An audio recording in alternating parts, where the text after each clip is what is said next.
৭৭ পৃষ্ঠাতে আর একটি কথা আছে।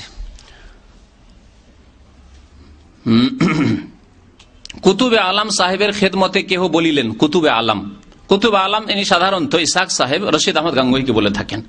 কুতুবে আলম মানে বলি, আলম মানে জগৎ, আল্লাহ বলছেন রব্বুল আলামিন, আলামের বহু বচন হচ্ছে আলামিন মানে বিশ্বজাহান, তাই না? তো বিশ্বজাহানের রব আল্লাহ। কুতুবে আলম মানে কি? তাহলে এই শিরকি পরিভাষার কথা শুনে সাবধান হন, জীবনে কাউকে কুতুবে আলম বলবেন না। শিরকি কথা এটি হচ্ছে শিরক।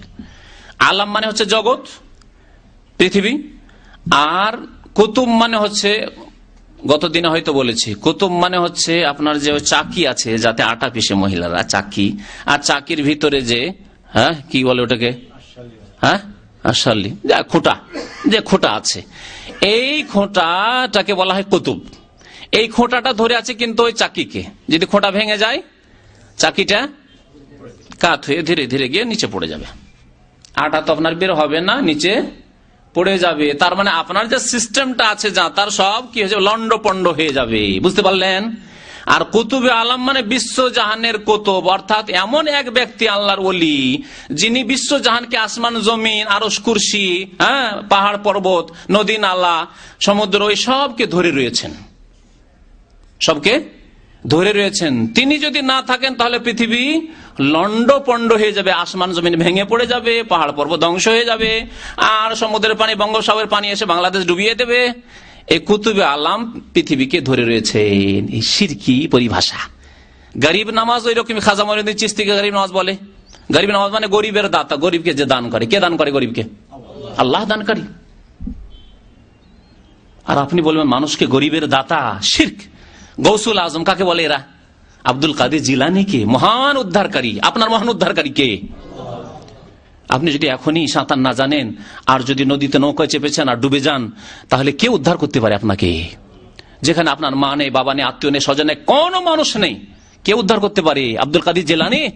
এই আকীদা যদি থাকে তাহলে আপনার চাইতে হিন্দু অনেক ভালো। হিন্দু মুরতাদ নয়, হিন্দু মুসলিম পরিবারে জন্ম নেয়নি, সে শিরকের পরিবারে জন্ম নিয়েছে, ও শিরকি করতে আছে।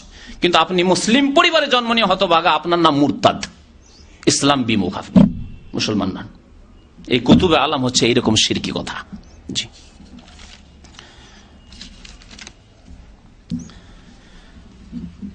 আচ্ছা, আপনারা সাধারণ মানুষকে জিজ্ঞাসা করি, দোয়া কার কাছে চান আপনারা? জীবিত লোকের কাছে না মৃত লোকের কাছে? আপনারা কি কেউ গিয়ে চাইবেন আল্লাহ নবীর কবর মোবারকের কাছে গিয়ে, যে ইয়া রাসূলুল্লাহ আমার জন্য একটু দোয়া করে দেন? চাইবেন? চাইবেন না। যদি আপনার সহি আকীদা সম্পর্কে সামান্য জ্ঞান থাকে তো এই শিরকি কাজ করবেন না। আল্লাহ নবীকে ডাকবেন না, তার ইন্তেকাল হয়ে গেছে, তিনি চলে গেছেন। তাকে গিয়ে ডাকবেন যে ইয়া রাসূলুল্লাহ আমার জন্য একটু দোয়া করে দেন, আল্লাহর কাছে বলবেন না। আল্লাহ নবীর জীবদ্দশায় সাহাবারা বলেছেন, আর সাহাবারা বলেননি। যদি তা হইতো তাহলে উমর রাদিয়াল্লাহু তাআলার জামানায় যখন দুর্ভিক্ষ দেখা দিল, অনাবৃষ্টি, দীর্ঘদিন বৃষ্টি হচ্ছে না, উমর রাদিয়াল্লাহু তাআলা আল্লাহ নবীর চাচা আব্বাসকে ধরতেন না, যে আব্বাস তুমি দোয়া করো, আমরা আমিন বলবো, কেন তুমি আল্লাহ নবীর চাচা।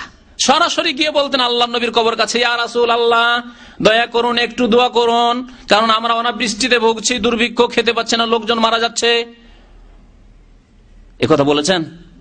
সহিহ বুখারীর হাদিস। আব্বাস রাদিয়াল্লাহু তাআলা আনহুর দোয়ার মাধ্যমে তারা জীবিত লোকের কাছে দোয়া চেয়েছেন। জি, এখানে দেখুন 80 পৃষ্ঠায় মজার কথা শোনেন। চিশতিয়া সাবেরিয়া তরিকার প্রথম সবক, আউলিয়াগণ ইহকাল ত্যাগ করিয়া গিয়াছেন, তাহাদের রুহানি দোয়া পাইবেন।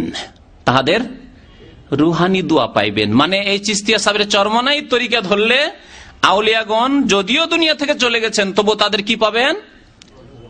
রুহানি দোয়া পাবেন। তাহলে চিশতিয়া সাবেরিয়া তরিকা ধরলে আপনি খাজা মঈনুদ্দিন চিশতির দোয়া পাবেন, দোয়া করছেন, তার কাছে দোয়া চাইতে পারেন। তাহলে তাহলে আজমিরে যান আর আজমিরে গিয়ে বলেন যে হে খাজা বাবা আপনি আমার জন্য দোয়া করুন। এই শিক্ষা শিখাচ্ছে চরমনাই পীর। আর শিখাচ্ছে কি আলাউদ্দিন সাবেরিয়া তরিকা। তাহলে আলাউদ্দিন সাবের কবর কাছে গিয়ে বলবেন যে হে বাবা পীর, বাবা পীরে কিবলা, আপনি আমার জন্য একটু দোয়া করুন। স্পষ্ট ভাষায় বলছে আউলিয়াগণ ইহকাল ত্যাগ করিয়া গিয়াছেন, তাহাদের রুহানি দোয়া পাইবেন। জি, কাল কিয়ামতে তাহাদের সাথী হইয়া বেহেশতবাসী হইবার আশা রাখিবেন। জি,